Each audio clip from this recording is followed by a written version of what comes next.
about to miss this. Everything that you're about to witness. Get up, come out and try to get this. This is all a part of my sickness. But listen up, cause you're about to miss this. Everything that you're about to witness. Get up, come out and try to get this. And this is all a part of my sickness.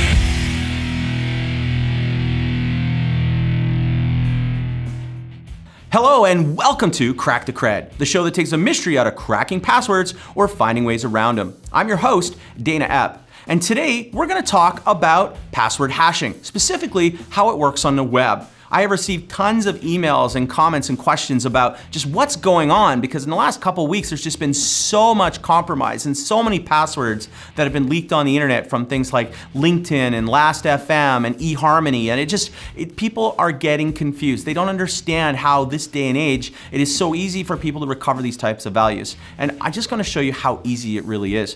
We're not going to talk about the attack vector of actual infiltrating and retrieving the passwords as they're stored in the database, but we're going to talk about what we could do if we had some way of getting the information or gaining access to it. In the case of things like eHarmony and LinkedIn, we've been finding that they're just using simple hashing algorithms. And there's nothing wrong with using hashing. Actually, it's a better way of going about it. For years, we've been sitting there and people have been storing passwords in clear text in these databases, which was a really bad idea. So people heard, hey, it's better to run it through a cryptographic hash algorithm like MD5, and that would be a better way to go about it. The problem is people have been implementing it very incorrectly. The aspect of just taking plain text and pushing it through a cryptographic hash like MD5 and then storing that ciphertext in a way isn't enough. And the reason is that it's just quite easy to pre-compute those values and be able to leverage or look them up. Or in many cases, even just brute force cracking on something as simple as a laptop, you can recover that information very, very quickly. So I'm going to just show you how easy this really is. So in the case of what we saw with the eHarmony, some of that information got leaked about the types of hashes that were there and what was used. So I was able to get my hands on some of them, and here's an example I have here of one of the actual hashes that were used. So if we load up Kane and take that hash, what we can do is head over to the Crackers tab, and we can go to the MD5 section, and then we can actually go and add it to the MD5 hash table here. And we can then run through and attack it. Several ways that we could do this. The first way we could do it is just run a brute force analysis. We'll just run through here right now. I'm just going to select as the char set to use. I want to check against everything. We don't know what's in here. We don't know what's happening. So we're going to do uppercase and lowercase and numbers and special characters. And we're going to run it between 1 and 16 characters, which is probably going to be more than enough on here. And if we go and run this, we can see that in almost no time at all, it's returned and it's done. And this is one of the most popular passwords that was used on eHarmony. It's love. It's one of the common passwords, and well, a lot of people were using it. But did you see how quickly that came back? It was insane. Now, we can go through and try a different hash here. If I go back to that hashing dump, there was another one that was here. And if we zip back to Kane, do the same thing again.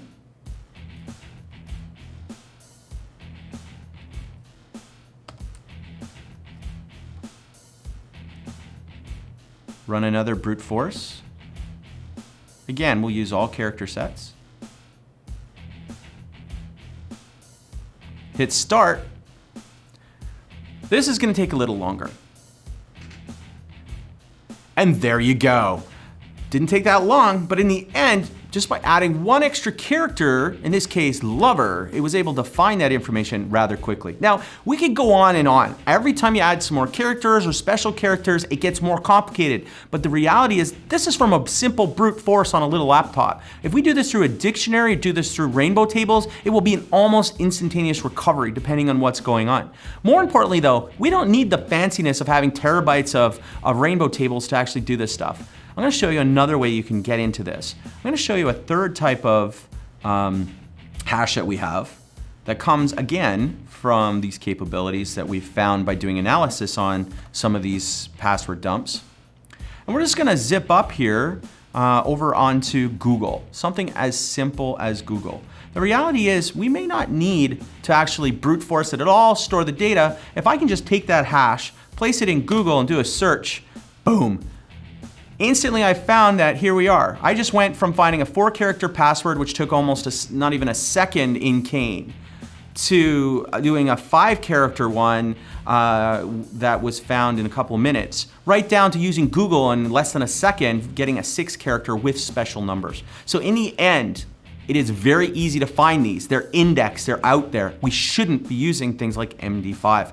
Now, if you have to, what's the answer to this? Well, the first thing is that we shouldn't be using raw hashing like this. We should be salting the data.